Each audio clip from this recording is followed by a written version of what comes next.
প্রিয় দর্শক, দেশ এবং প্রবাসে এই মুহূর্তে যে যেখান থেকে আমাদের ইউটিউব চ্যানেলটি দেখছেন সবাইকে প্রীতি এবং শুভেচ্ছা জানিয়ে শুরু করছি আজকের প্রতিবেদন। তো দর্শক, দেখতে পাচ্ছেন যে আমার সামনে একজন বোন দাঁড়িয়ে আছে। আজকে আমরা হচ্ছে বোনটির জীবনের গল্প শুনবো। আপু, আসসালামু আলাইকুম।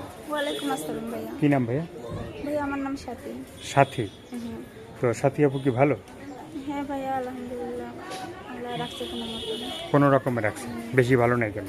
বেশি ভালো থাকলে তার প্রতিবেদন আসার দরকার নেই ভাইয়া। তো এই যে কী কারণে কিসের জন্য আসা হইলো একটু বলা যাবে? এই যে আশা হয়েছে, মনে করো যে বাবা নেই, হুম। মা আছে, হুম। আর একটা ছোট ভাই আছে, একটা বোন আছে। হুম। মনে করো যে আমরা এখন 3 ভাই বোন। হুম। আমরা 2টা বোন, একটা ভাই। আর আমার আম্মুটাও বুড়ো মানুষের বাসায় কাজ করে। এই জন্য কোনো রকমের সংসারটা চলে না দেখে অনেক কষ্ট করে প্রতিবেদন আসছে।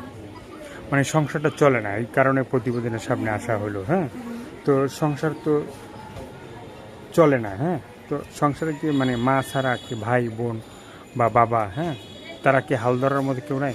ভাইয়া আমার মা ছাড়া মনে করো আমার বাবা তো নেই। হুম। আমার বাবা একটা অন্য মহিলাকে বিয়ে করে নিয়ে আসে লাগিয়েছে। হুম।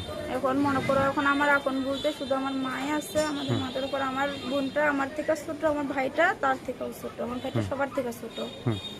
তো এখন ভাইয়া আমার আম্মুও একটা মানুষের বাসায় কাজ করে, আমিও কাজ করি। হুম। এখন মনে করো যে আমি আইসি প্রতিবেদনের সামনে যে আমি একটা যদি সুন্দর মনের মতো মানুষ পাই তাকে আমি আমার জীবন সঙ্গিনী হিসাবে পেতে চাই। আমি এই আশাতে প্রতিবেদনের সামনে আসি। জীবনসঙ্গী হিসেবে পেতে চাও? হ্যাঁ। তো জীবনসঙ্গী হিসেবে পেতে চাইলে অনেকে ফোন দেবে, কথা বলবে, ঠিক আছে, ভালো মন্দ জানবে, ঠিক আছে। তো সেজন্য কি মনের কথাগুলো মানে যে তোমার জীবনসঙ্গী হবে তার কাছে বলা যাবে, শেয়ার করা হ্যাঁ, যাবে? অবশ্যই বলবো যে আমার মনের মানুষ হবে, আমার জীবন সঙ্গিনী হিসাবে আমি তাকে সব কথা বলবো, আমার মনের কথা বলবো তার কথা। নাম্বারটা কি ইমো আছে? না ভাইয়া, আমি মুখন কই পাই খাই, দিন আনি দিন খাই মানুষের বাসা থেকে, যতক্ষণে কাজ করি ততক্ষণে খাওয়া, কাজ না করলে খাওয়া আসবে না ভাই। মুখন কই পাই না। তারপরে অনেক আগে মনে করো যে আমার একটা সৎ মামা একটা ভারত থেকে ফোন দিছিল। সেই ফোনটা মনে করো আমার নষ্ট হয়ে গেছে। আজ মনে করো 3-4 মাস আমার ফোনটা নষ্ট হয়ে গেছে।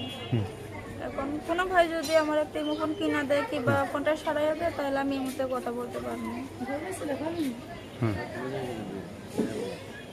তো দর্শক, আর কিছু বলতে চাও তুমি? হ্যাঁ ভাইয়া, প্রতিবেদন আইসি বলার জন্য মনে করো যে আমি চাই একটা ভালো মনের মতো মানুষ যে আমার পাশে থাকবে, জীবন সঙ্গী হবে, সেরকম একটা মানুষ চাই ঠিক। কিন্তু ভাইয়া আমি প্রতিবেদন এখন বলতে চাই আমার যে ভালো ভালো কথা বলবেন, যে আমার ভালোবাসতে পারবেন, আমার পাশে থাকতে পারবেন, সেই ভাইয়াই আমার ফোন দিন। আর যে ভালো না বাসতে পারবেন, ভালো কথা না বলতে পারবেন, খারাপ উদ্দেশ্য থাকবে, দয়া করে ভাইয়া সেই ভাইয়ারা ফোন দিবেন না। তো দর্শক, এই আপুর কথাগুলো শুনলেন, ভালো লাগলে অবশ্যই তার পাশে থাকবেন। সাহায্য সহযোগিতা, প্রেম, ভালোবাসা, বিয়ে শাদী যে যেটা করবেন সেটা আপনাদের একান্তই ব্যক্তিগত ব্যাপার। ভালো থাকেন, সুস্থ থাকেন, 5 ওয়াক্ত নামাজ পড়বেন আর দেশটাকে বেশি বেশি করে ভালোবাসবেন। সবাইকে আল্লাহ হাফেজ, সবাই ভীষণ ভালো থাকবেন।